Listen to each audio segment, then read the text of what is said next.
지난주에 하나님께서 우리에게 주신 말씀은 인자가 온 것은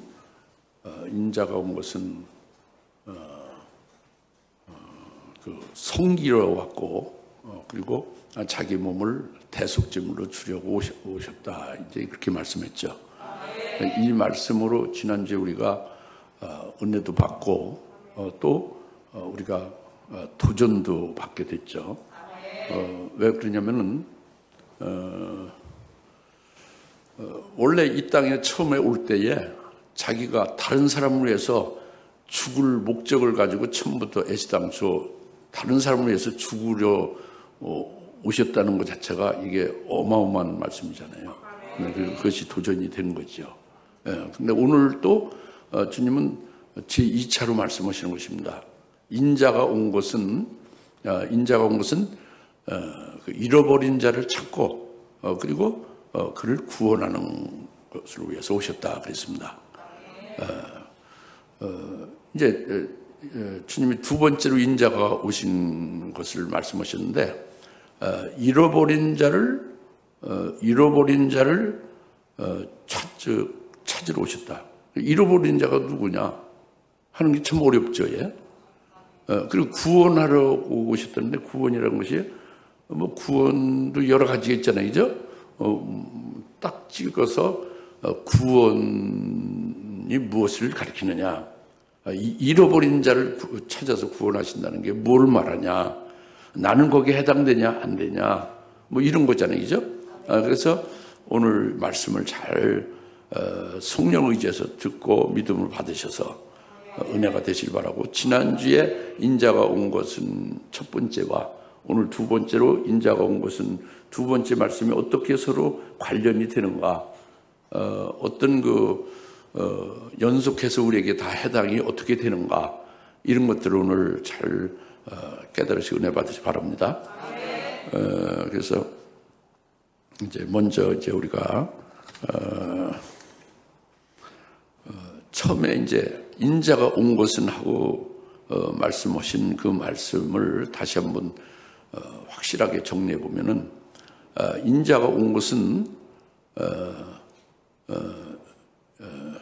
인자가 온 것은 성기로 왔다고 그랬잖아요. 성김을 받으러 온 것이 아니라 성기로 왔다고 그랬잖아요. 그리고 이제 자기 몸을 많은 사람에서 대속물로 주려고 오셨다고 그랬지 않습니까? 여기서 보통 세상의 통치자들 있잖아요. 또 이 권세자들, 이들은 이방이라고 칭하는 거예요. 이 세상의 통치자들이나 권세 있는 사람은 이방인입니다. 성경에서 하나님 말씀하신 이방인이에요. 이방인인 세상의 통치자나 그 권세를 휘두르는 그들은 전부 섬기는 자가 아니에요. 섬김을 받는 자들이에요. 그래서 그들은 영광을 받기를 좋아하고 영광을 받고, 부귀 영화를 위하여 살고, 그리고 많은 사람으로부터 인기를 받아 누리려고 하는 거죠. 그게 섬김을 받으려고 하는 거다, 이방 사람들은. 근데 그렇게 해서 잠깐 동안 이렇게 조금 줄여도 되겠는데, 잠깐 동안 이 세상 부귀 영화를 누리고 성김을 받으면서 인기를 누리고 좋긴 좋지만 그것은 결국은 멸망으로 끝나고 만다고 합니다. 멸망이다, 그죠? 하늘나라에 관계가 없는 거죠. 그런데 이 반면에 정반대로 섬기는 자는 뭐냐? 섬기는 자에 대해서 그 기준이 없어요. 그래서 예수님이 섬기는 자, 섬기러 오셨다 해서 예수님 표준입니다. 섬기는 것의 표준으로 오셨다고 예수님은 섬김의 본을 보여주신 거죠. 그래서 바로 남을 나보다 낮게 여긴다.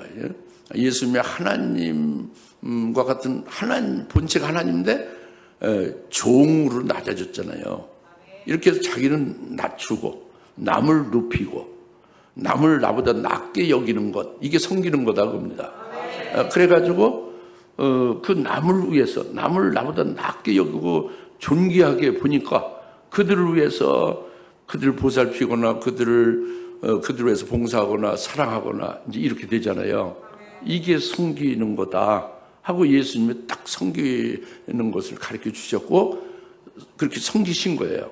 섬김의 그 기준을 보여주고 본을 보여주신 것입니다. 그래서 그것은 결국 예수님이 자기 목숨을 대속물로 목숨을 내줘서 죽기까지 하면서 섬겼다 그래요. 그것이 아주 핵심이죠. 그래서 오늘 우리들도 즉 예수 그리스도를 믿는 자, 예수님 안에서 하나님 나라에 속한 자들은 이 땅에서 예수님과 같이 섬기는 자가 하늘에서 큰 자다. 어디까지 섬기느냐? 예수님 같이 섬김의 본을 보여준 예수님 같이 예수님을 따라서 섬기는 거다. 그것은 바로 우리가 순교 제물로 바쳐지기까지 우리가 섬겨야 된다. 이거죠. 그래서 처음에 인자가 온 것은 하고 주님이 첫 번째로 말씀하신 것은 한마디로 말하면 자기 백성을 죄에서 구원하시는 것을 가르친 거예요. 이렇게 섬기면서 자기 백성을 죄에서 구원하신 것이죠. 이것이 주님이 인자가 온 것은 하고 첫 번째로 말씀한 것입니다. 그런데 오늘 이제 두 번째로 인자가 온 것은 하고 두 번째로 말씀하고 있잖아요. 두 번째로 말씀하신 것이 누가복음 19장 10절 오늘 보는 말씀인데 인자가 온 것은 잃어버린 자를 찾고 그를 구원하기 위해서 오셨다 그거예요. 인자가 온 것은 두 번째로 뭐냐? 잃어버린 자를 찾는 것이다. 그리고 구원하려고 오셨다 그겁니다. 그러면은 초두에 말씀드린 바대로 잃어버린 자가 도대체 누구냐? 내가 잃어버린 자인지 아닌지, 나는 길 잃어버린 것도 아니고 어디 집을 잃어버린 것도 아닌데 이름을 잃어버린 게 아닌데 잃어버린 자 내가 아닌가? 잃어버린 자가 누군가? 무엇을 말하는가? 이게 중요하잖아요. 예수님이 인자가 온 것은 잃어버린 자를 찾으려고 오셨다는 거지 않습니까? 그런데 이 잃어버린 자를 우리가 깨달으려면 예수님이 직접 말씀하신 누가복음 5장 31절 32절의 말씀을 통해서 깨달을 수가 있고요. 더욱더 확실하게 잃어버린 자에 대해서 알 수 있게 누가복음 15장 4절부터 6절에서 잃어버린 자에 대해서 더 정확하게 말씀해 주고 있어서 이 두 예수님이 하신 말씀 누가복음 5장과 15장의 말씀을 통해서 잃어버린 자에 대해서 확실히 우리가 깨달을 수가 있습니다.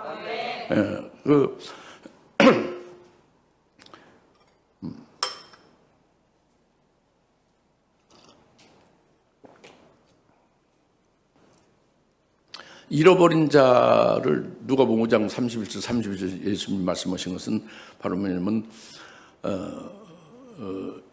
내가 온 것은 의인을 부르러 온 것이 아니라는 거예요. 내가 온 것은 의인을 부르러 온 것이 아니라 죄인을 불러 회개에 이르게 하기 위하여 오셨다는 거죠. 그래서 의사는 병자에게 필요한 것 아니냐고요. 건강한 사람에게는 의사가 필요가 없지 않느냐 겁니다. 그런데 예수님이 이 의사같이 오셨다는 거예요. 즉 의사가 절대 필요한 것은 건강한 사람은 의사가 필요 없잖아요. 건강한 사람이 병원 갈 리가 없잖아요. 병이 들고 아프니까 병원 가고 의사를 요구하는 거잖아요. 이와 같이 그 병자에게 의사가 절대 필요하듯이 죄인에게 내가 왔다 겁니다. 의사같이 왔다 그래요. 죄인에게 의사같이 내가 예수님의 의사같이 오셨다 겁니다. 그러니까 예수님 필요한 자는 누구요? 그 건강한 사람이 아니라 병든 사람에게 의사가 필요한 것 같이 의사같이 오셨으니까 의인에게 온 것이 아니라 죄인에게 예수님이 절대 필요해서 오셨다는 거예요. 그러니까 의인이니까 무슨 구원자가 필요가 없죠. 죄가 없다고 부른 것이잖아요. 의인은 죄가 없으니까 죄로 인해서 멸망할 일이 없지 않습니까? 그러니까 죄에서 건져내 줄 구세주가 필요가 없는 거죠. 그렇잖아요. 그러니까 그 병든 자에게 의사가 필요하듯이 바로 죄인을 부르러 오셨고 그들을 불러 회개에 이르게 하기 위해서 내가 왔다는 것이 누가복음 5장 31절 32절에 주님 분명히 말씀하신 거거든요. 그 이스라엘에 말이죠. 예수님이 오셨는데 2000년 전 지금부터 2000년 전에 이스라엘에 오셨지 않습니까? 근데 이스라엘의 그때 상황이 이 평백성 말고 지도자들은 세 부류가 있었습니다. 지도자들이 그러니까 그 아주 성경을 잘 알고 성경 해석을 잘하는 학자죠, 박사죠. 성경의 박사들인 서기관이 있어요. 그들이 성경을 풀어주고 성경의 그것을 유권 해석해주고 그러죠.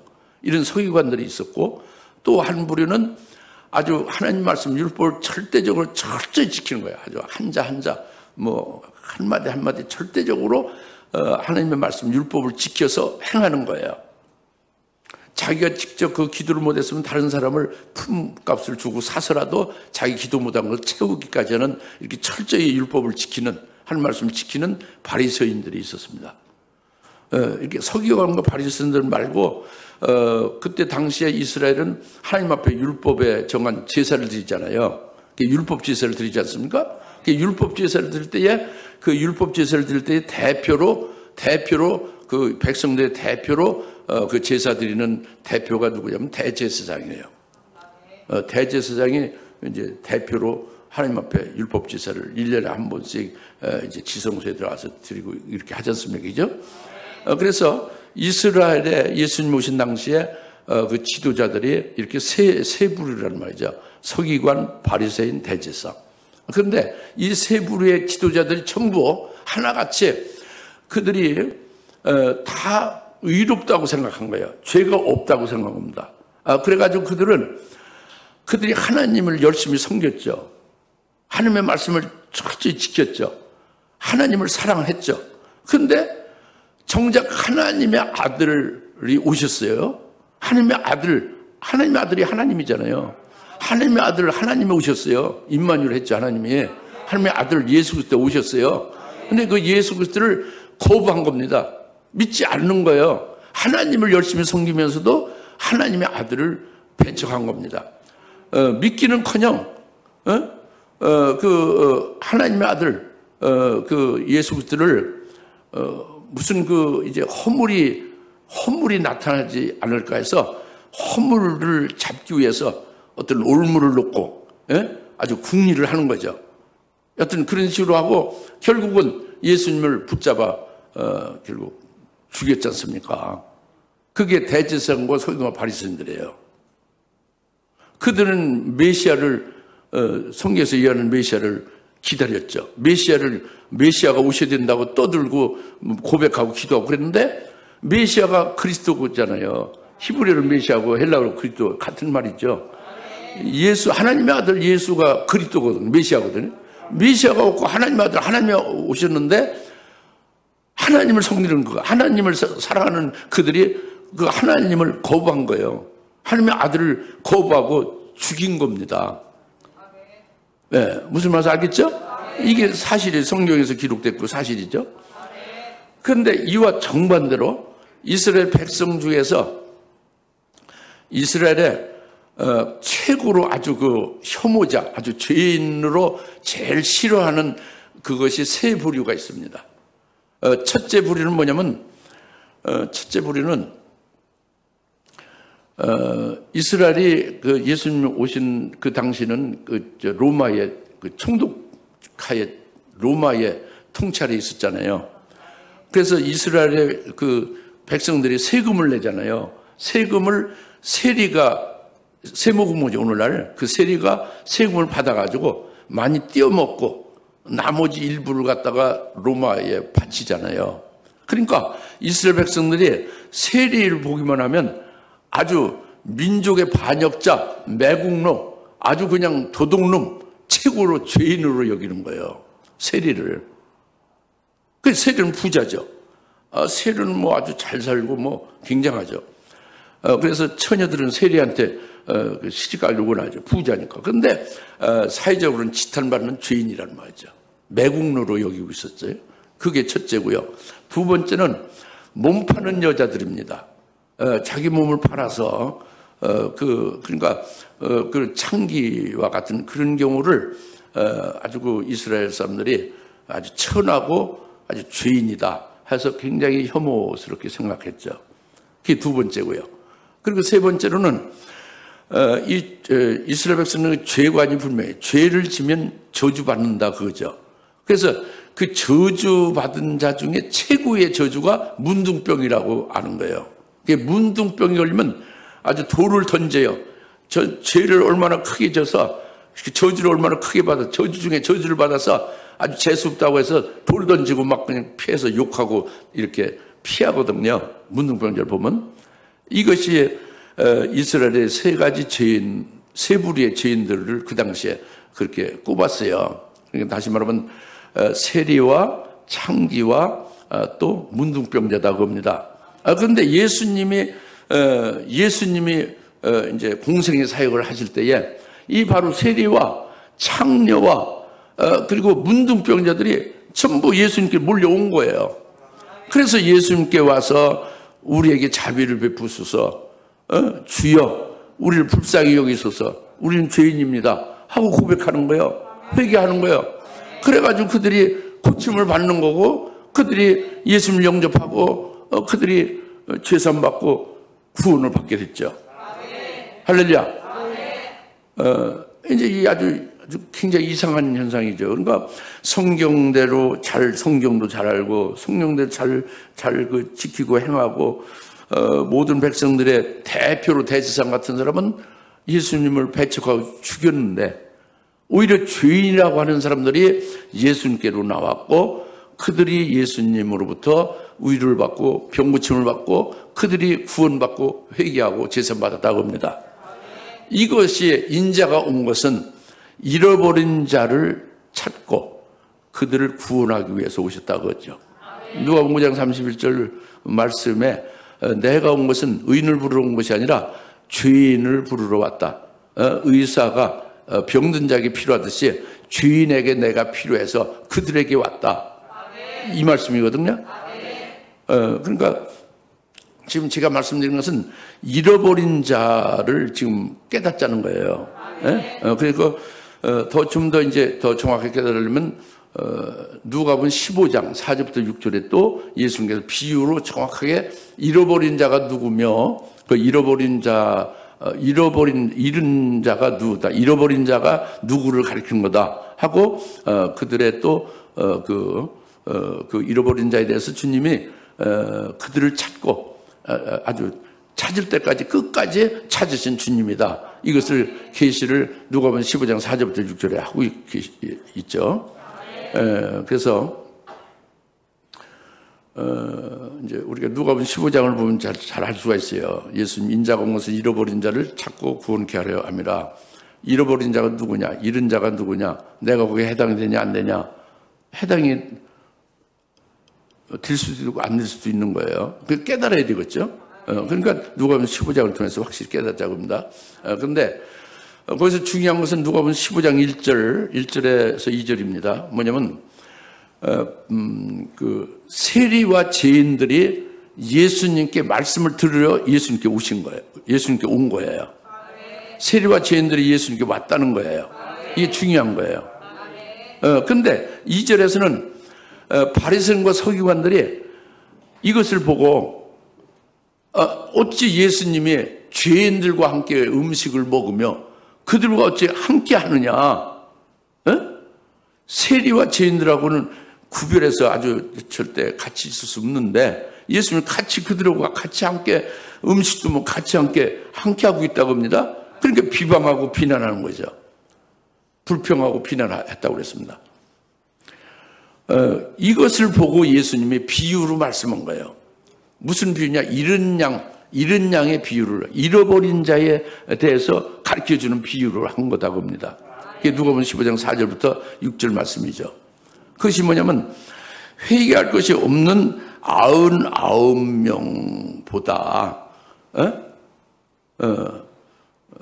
잃은 양 한 마리를 더 찾고자 끝까지 찾는 주님이다. 이걸 말씀한 거예요.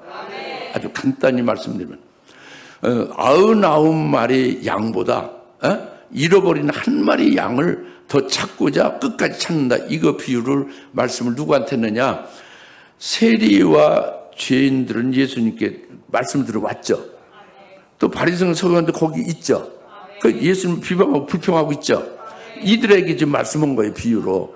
그러니까 여기서 회개할 것이 없는 그 99마리의 양은 바로 바리새인과 서기관을 말하는 것이고, 그리고 잃어버린 한 마리의 양은 세리와 죄인들을 말씀하고 있는 거죠. 무슨 말 알겠죠? 그러니까 예수님이 오신 것은 바리새인과 서기관같이 자기들이 회개할 것이 없다, 자기들이 의인이라고 생각하는 그들에게 기뻐하는 게 아니고, 잃어버린 한 마리 양을 그것을 찾으면 기뻐한다 그겁니다. 그럼 지금 우리가 여기서 좀 생각해 볼 때, 이 바리새인과 서기관들이 의인입니까 죄인입니까? 여튼 하나님 앞에서 성경을 철저히 지켰는데, 말씀을 지켰는데, 막 금식하고 막 기도하고 11주 잘하고 막 하나님을 뜨겁게 사랑하고 제사도 잘 드리고 그러는데, 그렇게 신앙생활을 속에서 신앙생활을 잘하고 있는데 죄인이냐 의인이냐, 이게 참 어려운 문제입니다. 어려운 문제예요. 근데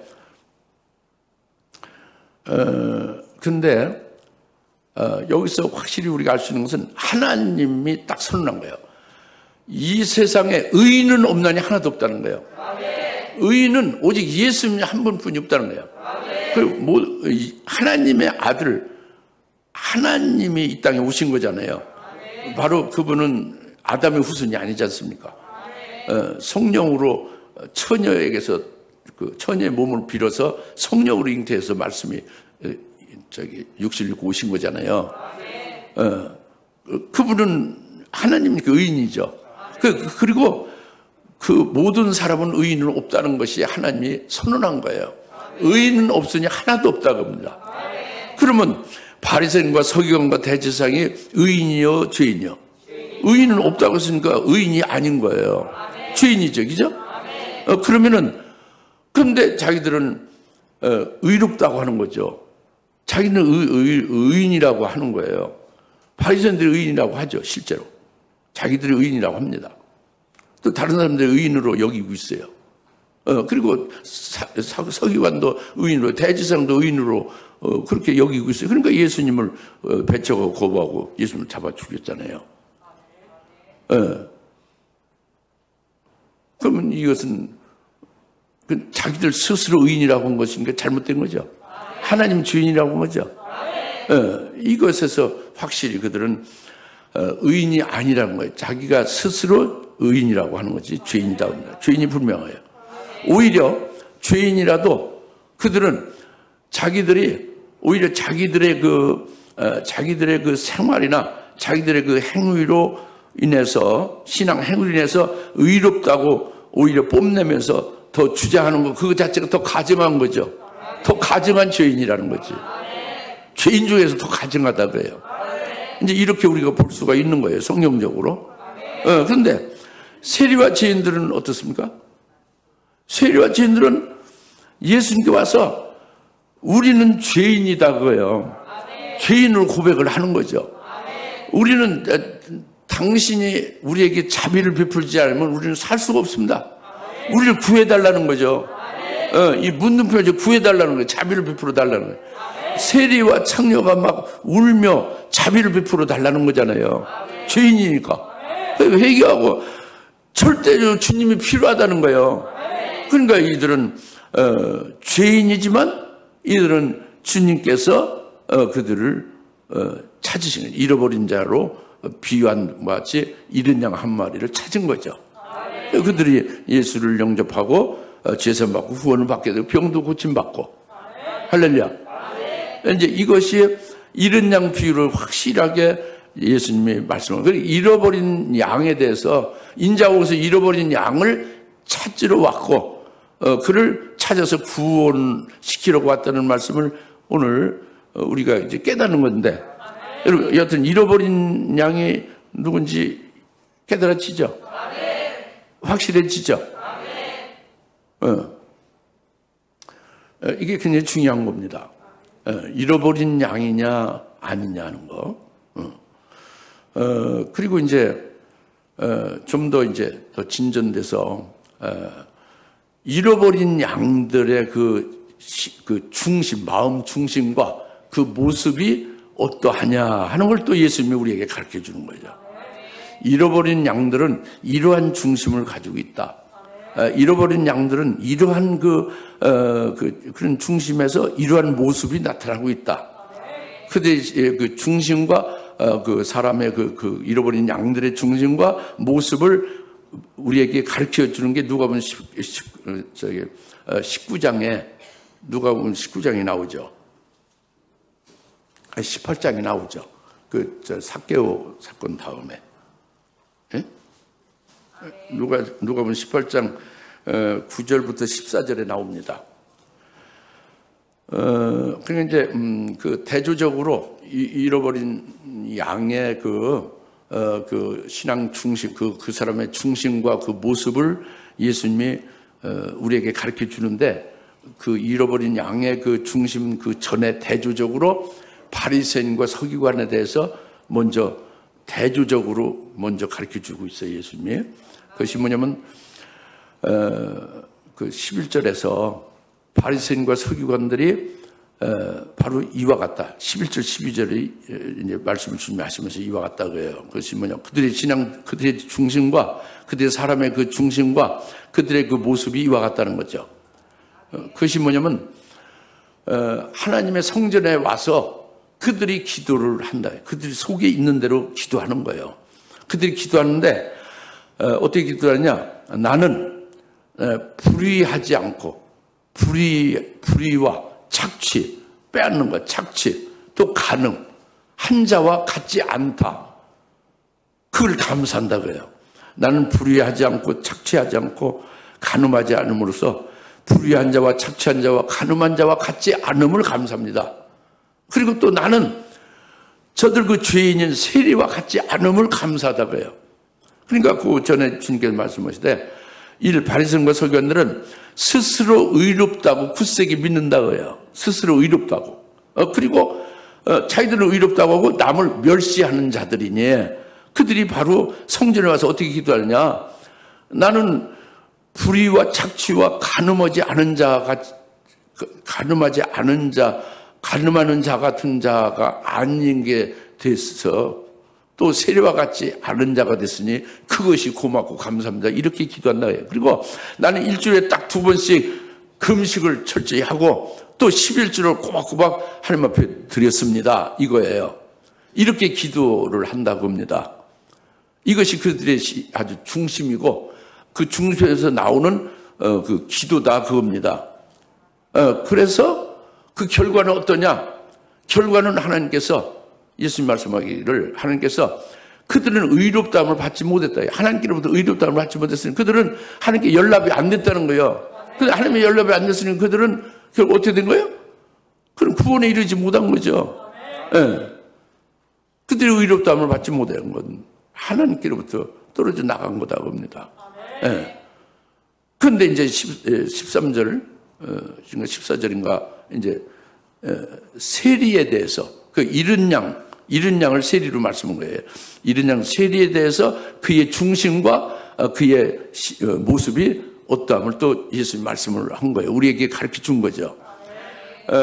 그것은 바로 뭐냐면 세리가 성전에 이제 나가는데 성전에 들어가지도 못하고 멀리 떨어진 데서 멀리 서서 거기서 하늘을 감히 차마 하늘을 우러러 보지도 못하고 그냥 가슴을 치면서 나는 죄인인데 이 죄인을 불쌍히 여겨주시고 나 같은 이 죄인을 자비를 베풀어 주시옵소서 하고 막 가슴을 치며 그렇게 슬피 운다 그겁니다. 통회한다 그거예요. 이게 세리의 중심이고 그의 모습이다 그거죠. 그래서 하나님은 그를 기쁘게 연락하시고 그가 의롭다함을 받고 집으로 가게 됐다 그겁니다. 할렐루야. 그 하나님께 연락이 된 거죠. 그 기도가 응답된 것이고 그는 하나님의 자비를 받은 거예요. 구원에 이른 거죠. 이게 이른 양의 그 중심과 모습을 예수님이 우리에게 가르쳐 준 거예요. 할렐루야. 그럼 오늘날 교회에 이른 양이 있다는 것이죠. 오늘날 교회에 그 바리새인과 서기관 같은 신앙인이 역시 있다는 거예요. 다 공존한다는 거죠. 그러니까 둘 중에 하나예요. 예수님 말씀한 것은. 오늘날 교회 내 바리새인과 서기관 같은 신앙, 결론은 하나님께서 의롭다를 받지 못하는 자, 하나님께 연락이 되지 않는 자, 하나님의 자비를 받지 못하는 자가 바리새인과 서기관이에요. 이들이 오늘날 그런 신앙이 있다는 거죠. 그런 신앙은 뭐냐면은 하나님을 섬기죠. 하나님께 예배드리고 하나님을 섬겨요. 교회에 나오니까, 그죠? 그리고 하나님을 사랑하고 예수를 믿죠. 근데 하나님을 섬기고 하나님을 사랑하는데 하나님의 말씀은 안 믿어요. 이상하죠? 예수를 믿고 예수님을 사랑하는데 예수님의 말씀은 안 믿어요. 그리고 자기의 사상이나 어떤 신학적인 사상이나 이런 것만 굳세게 믿고 하나님의 말씀은 거부하는 거예요. 그러니까 자기의 사상이 옳다고 굳세게 믿는 거죠. 이것이 오늘날 바리새인들의 신앙이란 말이에요. 그러니까 예컨대 예를 들어 보면은 여러분 좀 더 쉽게 알 수 있는데 이런 거 같은 거예요. 그러니까 나는 어려서부터 교회 다니고 하나님을 섬겼다.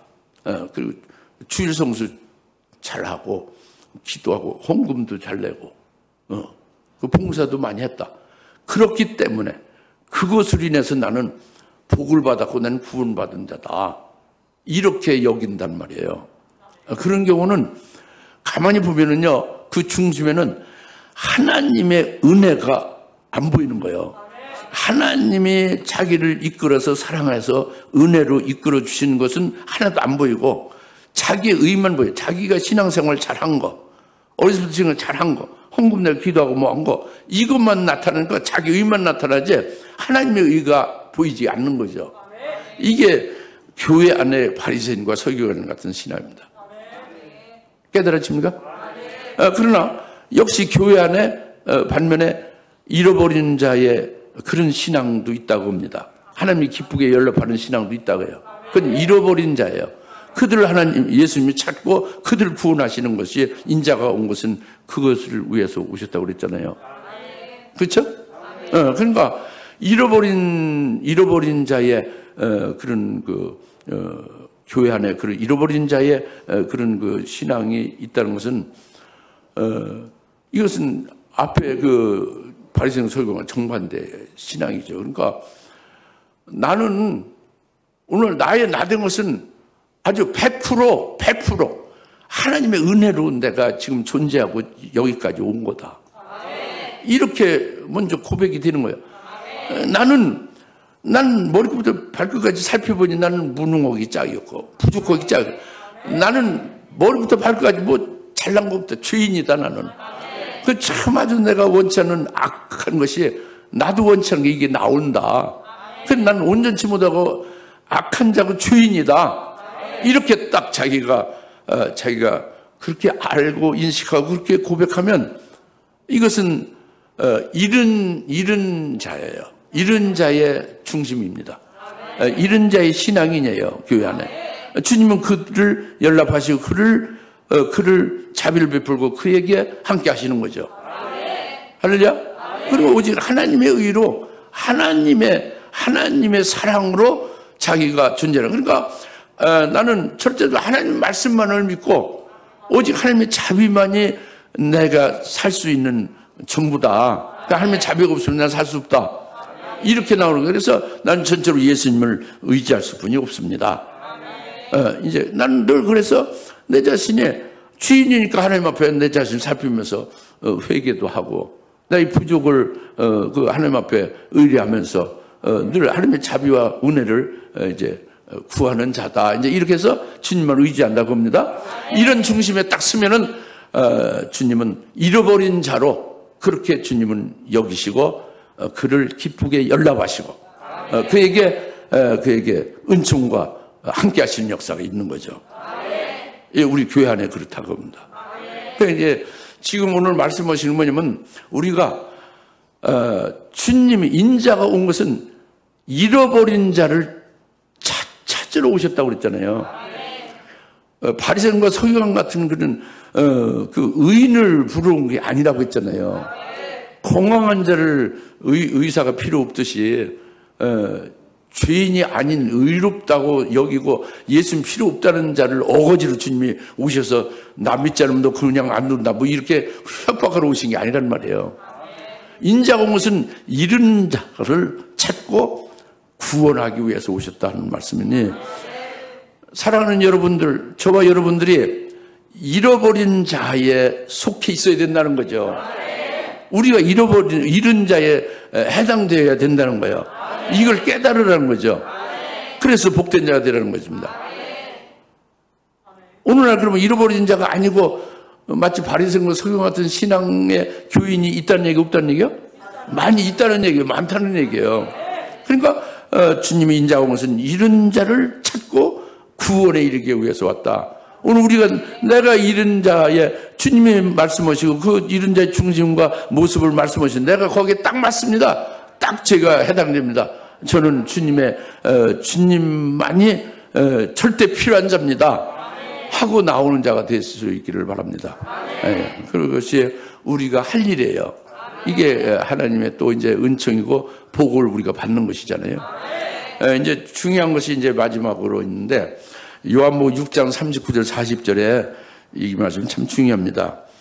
그것은 바로 뭐냐면 예수님께서 말씀하는데 이제 나는 아버지의 뜻을 행하려 왔다고 그랬죠, 그죠?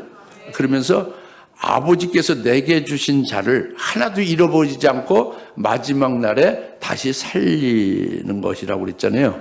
한번 따라서 주십시오. 아버지께서 내게 주신 자를 하나도 잃어버리지 않고 마지막 날에 다시 살리는 것이다. 이게 굉장히 중요해요. 나는 아버지께서 내게 주신 자를 하나도 잃어버리지 않고 마지막 날에 다시 살리는 것이다. 이것을 아주 오늘 잘 이것을 아주 마음판에 새기시고 이 말씀에 의해서 끝까지 잊어먹지 않고 새겨져서 이 말씀에 의해서 살게 되면 여러분은 최고의 복받은 자가 될 것을 확신합니다. 왜 그러냐 제가 말씀드릴게요. 요한복음 6장 38절에서 이제 난 아버지의 뜻을 행하려 왔으니 아들을 보고 믿는 자는 영생을 얻었다 그랬죠. 아들은 예수님이에요. 예수님을 보고 예수를 믿는 자는 영생을 얻으리라 얻었다? 얻었다 그래요. 예수 믿는 자는 영생을 받은 거예요. 예수가 영생이에요. 예수가 하나님이잖아요. 그 영원한 생명이신 예수님이 내 안에, 내가 영접해서 예수님이 내 안에 있고 내가 예수 그리스도의 것이 됐으면 영원한 생명이 내 안에 있는 거죠. 그 영생을 이미 얻은 거예요. 믿는 자는 영생을 가졌나니 아들을 보고 믿는 자는 영생을 얻은 자다 그겁니다.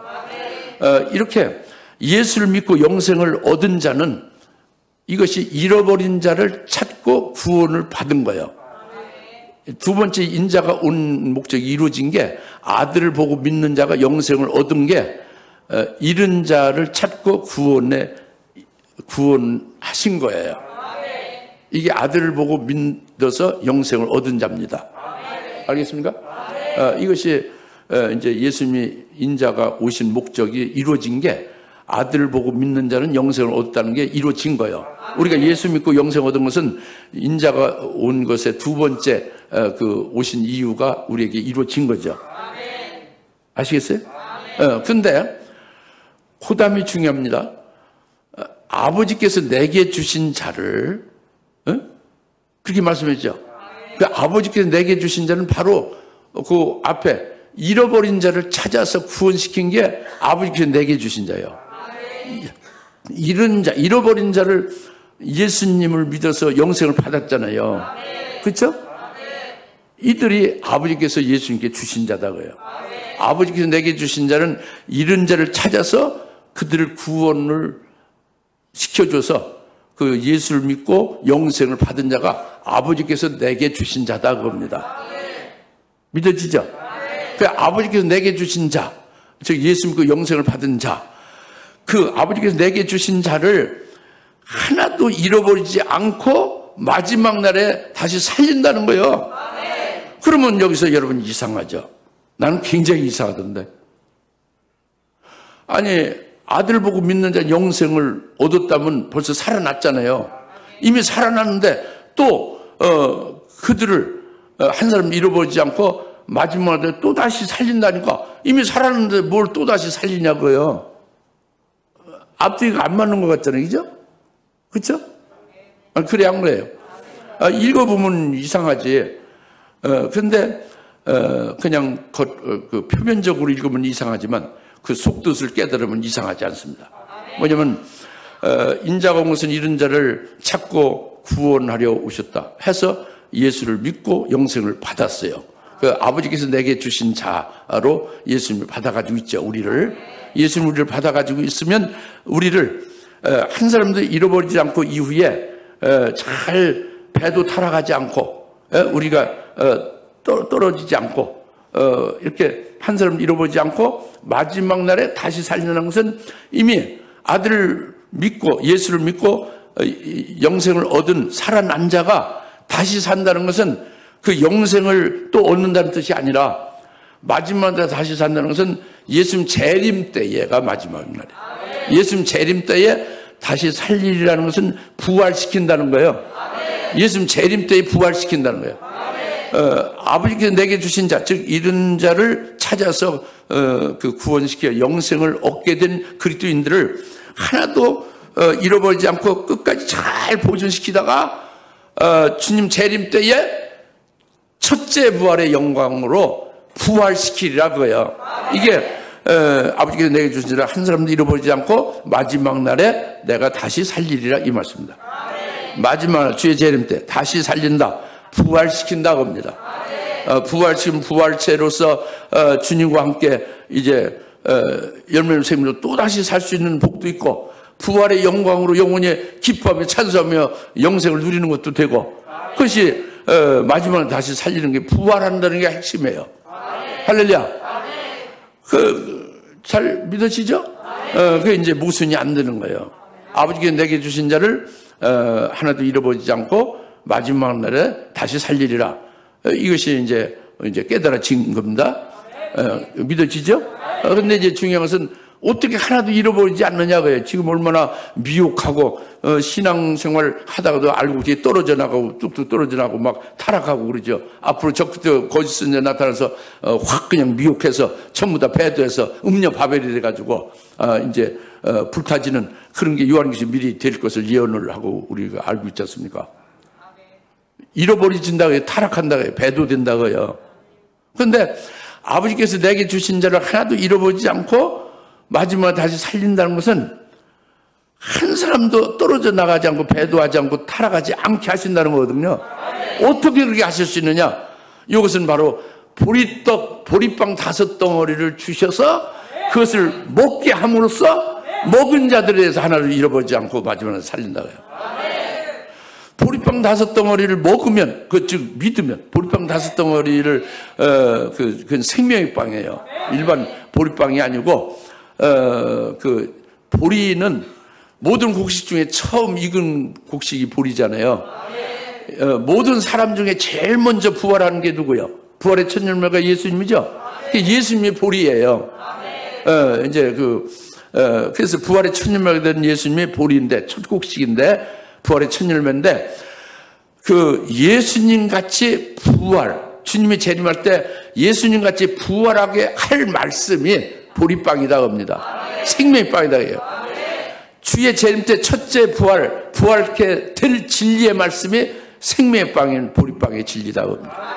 이 보리빵, 생명의 빵의 말씀을 주셔서 이 진리의 말씀을 절대적으로 믿고 그 말씀으로 믿음으로 사는 자는 하늘나라에 자기에게 주실 최고의 영광이 보이고 최고의 영광을 소망하는 자가 되게 한다고요.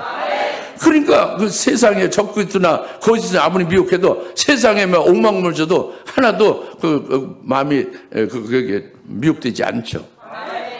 그보다 더 큰 좋은 영광이 하늘에 있는 것을 자기가 받아가지고 있으니까. 그러니까 하루에 최고의 영광을 그것을 소망하면서 거기에 따른 기쁨으로 살게 되면서 보리빵의 그 진리 말씀이 바로 뭐냐면 첫째 부활에 이르게 하는 말씀이 그것이 환난을 위해서 준다고 해요. 7년 환난도 7년 환난 날에 극심한 고통이 따르고 어둠의 권세가 역사가 핫해지만 이게 내가 너를 위하여 복된 것을 주는 거다. 하나님이 주시는 거다. 하나님 일부러 주시는 거다. 이렇게 깨닫게 하신다고 합니다. 보리빵의 진리는. 그래가지고 7년 환란의 극심한 환란도 결국 하나님이 내게 주시는 그 사랑의 그 떡으로 받으니까 이길 수가 있는 거예요. 환란에 원망하며 넘어지는 자가 되지 않죠. 그래서 환란을 이기면서 결국은 순교도 하게 하는 게 보리빵의 진리라는 말씀이에요. 진리의 말씀이에요. 5덩어리가 바로 순교케 하는 진리의 과정이잖아요. 그렇게 해서 순교를 통해 가지고 결국 내게 주신 자를 마지막 날에 다시 살리라. 주님 재림할 때 부활시키겠다 그겁니다. 그러니까 이 보리빵의 진리의 말씀을 먹은 자라면 절대 그들은 잃어버리지 않죠. 하나도 잃어버리지 않죠. 먹었다는 건 믿었다는 얘기예요. 머릿속에 지식으로 남은 것은 소용없어요. 그것은 10년 있어 30년 아무리 그걸 받아가지고 있어도 똑똑하고 이제 그 유식하긴 하지만 믿음으로 생명은 안 됐기 때문에 그것은 먹은 자는 아닙니다. 보리빵을 먹은 자는 믿는 자예요. 그 진리의 말씀은 생명이 된 거예요. 생명이 된 자는 그들은 하나도 잃어버리지 않겠다는 거죠. 주님께서 딱 그 진리의 보리빵 생명의 빵을 받아 먹은 자들이 주님께 딱 붙어 있는 것이니까 주님께 붙어 있으니까 주님께서 순교시키는 거고 주님께 재림할 때 같이 함께 부활해서 같이 함께 내려오는 거예요. 그러니까 하나도 잃어버리지 않게 된다는 거예요. 아버지께서 내게 주신 자를 하나도 잃어버리지 않고 마지막 날에 다시 살리리라. 이 말씀을 여러분 잘 깨달았죠? 믿으시죠? 이 말씀을 여러분 승리할 수 있는 겁니다. 그러니까 인자는 잃어버린 자를 찾고 구원하려 오셨다고 그랬잖아요. 1차로 우리가 잃어버린 자가 된 거예요. 주님이 우리를 찾으셔서 자꾸 찾으셨는데 우리가 그 금방 예수 믿고 금방 진리를 깨닫고 아멘 했나요? 아주 죽으라 믿지 않는 우리를 끝까지 찾고 찾아서 그 아주 끈질긴 주님의 은혜와 사랑 안에서 우리가 궁유를 받은 자죠. 그래서 우리가 영생을 받은 거 예수 믿고 그 다음부터가 더 중요한 거예요. 보리빵까지 주셔가지고 하나도 잃지 않고 주의 재림 때에 부활시키는 최고의 영광의 자리에 들게 하시겠다는 거예요. 이것이 주님이 오신 목적이다 하는 것이 결론적인 것입니다. 얼마나 우리가 행복합니까? 주님이 이 말씀하시면 부도날 리가 있겠습니까? 여튼 저는 절대적으로 이게 이루어진다고 믿어요. 여러분도 믿으면은 저처럼 믿으면 절대적으로 이루어집니다. 할렐루야. 기도합시다. 하나님 아버지 참 감사합니다. 오늘 주님께 인자가 온 것은 두 번째로 말씀하시는 뜻을 잘 깨달아서 저희들에게 우리 심령판에 새겨지게 하시고 생명되게 하심을 감사합니다. 또 이제 잃은 자를 찾고 구원시켜서 아버지께서 내게 주신 자들이 됐는데 그들을 또 하나도 잃어버리지 않고 이후에도 마지막에 다시 살리리라 하는 말씀의 약속을 또 믿습니다.